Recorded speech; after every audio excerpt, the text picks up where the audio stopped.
नमस्कार, मैं हूं परवेश। शुरुआत करते हैं दिल्ली की 10 बड़ी खबरों की। राजधानी दिल्ली की सभी बड़ी मस्जिदों में शुक्रवार को जुमे की नमाज के दौरान दिल्ली पुलिस ने सुरक्षा के कड़े बंदोबस्त रखने का फैसला लिया है। मस्जिदों के बाहर स्थानीय पुलिस के अलावा पैरामिलिट्री की भी तैनाती रहेगी। दिल्ली पुलिस ने किसी भी मस्जिद के बाहर लोगों को प्रदर्शन करने की परमिशन नहीं दी है। ऐसे में बिना परमिशन के मस्जिदों के बाहर प्रदर्शन करने वालों से दिल्ली पुलिस सख्ती से निपटेगी।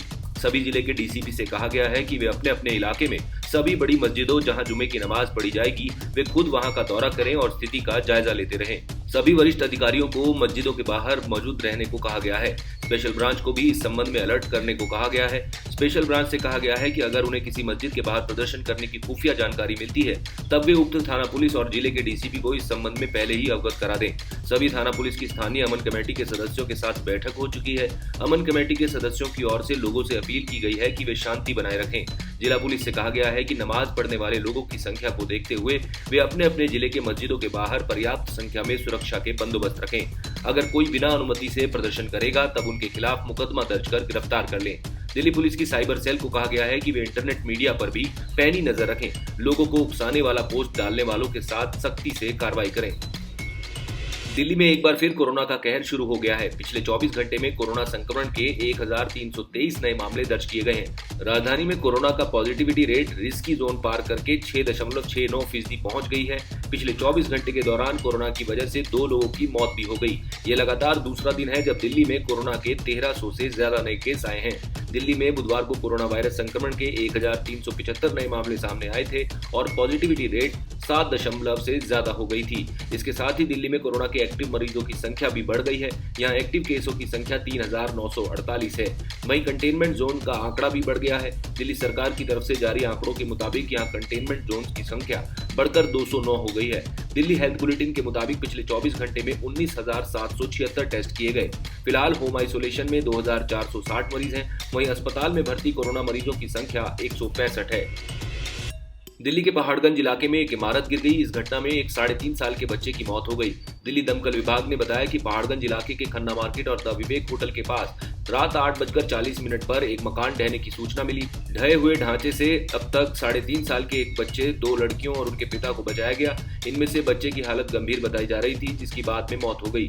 इस घटना में मृत बच्चे की पहचान अमजद के तौर पर हुई है। 2 बच्चियां जिन्हें रेस्क्यू किया गया है उसमें से जरीना की उम्र 1.5 साल और अलीफा की उम्र 8 साल है।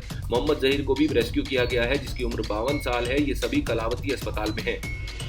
दिल्ली में खुले में शराब पीने वालों की अब खैर नहीं है। ऐसा करने वाले अब तक 160 से ज्यादा लोगों पर केस दर्ज किया गया है। पुलिस खुले में शराब पीने वालों पर नजर रखने के लिए विशेष अभियान चला रही है। इस अभियान के तहत पुलिसकर्मियों की कई टीमों का गठन किया गया है। दिल्ली के द्वारका इलाके में अलग अलग सार्वजनिक स्थानों पर शराब पीने के मामले में 166 लोगों के खिलाफ मामला दर्ज किया गया। डीसीपी एम हर्षवर्धन ने लोगों से अपील की है कि वे सार्वजनिक रूप से शराब का सेवन न करें, क्योंकि इस तरह के अभियान नियमित रूप से चलाए जाएंगे। दिल्ली में बिजली उपभोक्ताओं को दिल्ली सरकार की सब्सिडी योजना का लाभ उठाने या इस राहत को बंद करने के लिए अगले महीने से एक फॉर्म भरना होगा। ये जानकारी अधिकारियों ने दी है। दिल्ली के मुख्यमंत्री अरविंद केजरीवाल ने पिछले महीने घोषणा की थी कि 1 अक्टूबर के बाद बिजली सब्सिडी केवल उन्हीं उपभोक्ताओं को दी जाएगी जो इसका विकल्प चुनते हैं। अधिकारियों ने कहा कि सॉफ्ट और हार्ड दोनों रूपों में उपभोक्ताओं को एक फॉर्म दिया जाएगा जिसमें सब्सिडी मांगने या 1 अक्टूबर के बाद इसे बंद करने के लिए हाँ और ना का विकल्प होगा।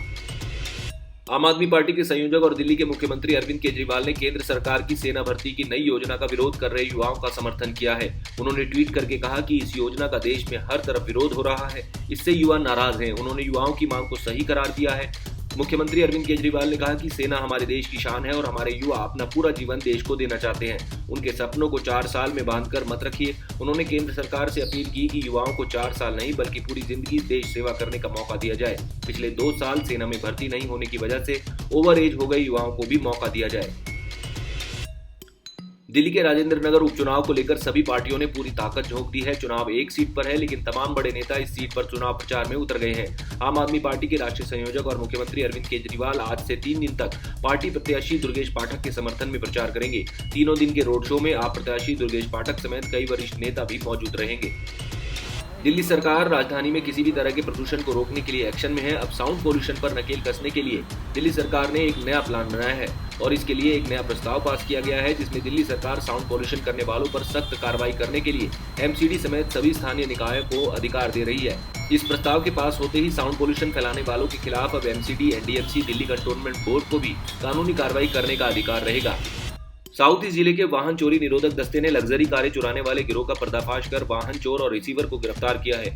गिरोह के बदमाश 300 से ज्यादा लग्जरी कारों की चोरी कर चुके हैं। पकड़े गए आरोपी की पहचान मेरठ के रहने वाले मुस्तकीम और तमिलनाडु के रहने वाले रिसीवर गिलान के रूप में हुई है। पुलिस ने गिरोह के पास से 2 हाई सिक्योरिटी नंबर प्लेट समेत 4 लग्जरी कारें बरामद की हैं। पुलिस ने इनकी गिरफ्तारी से वाहन चोरी के 5 मामलों को सुलझाने का दावा किया है। गिरोह के बदमाश दिल्ली, नोएडा, गुरुग्राम और गाजियाबाद से लग्जरी कारें चुराते थे। गोल मार्केट के जर्जर हालत में आने के बाद एनडीएमसी का उसका पुनर्विकास करने के लिए एक के बाद एक करके कई योजनाएं बनाई और बनाने की घोषणाएं की, लेकिन वो एक भी योजना को अमली जामा नहीं पहना सकी। खास बात यह है कि उपराज्यपाल वीके सक्सेना ने उसकी एक योजना के अनुसार गोल मार्केट का पुनर्विकास करने का आदेश दिया है। हालांकि उपराज्यपाल के निर्देश पर यहाँ होने वाले कार्य के संबंध में अभी योजना को अंतिम रूप दिया जाना है। आप देख रहे थे दिल्ली की 10 बड़ी खबरें। हमारी खबरों के अपडेट्स पाने के लिए चैनल को सब्सक्राइब कर लीजिए। शुक्रिया।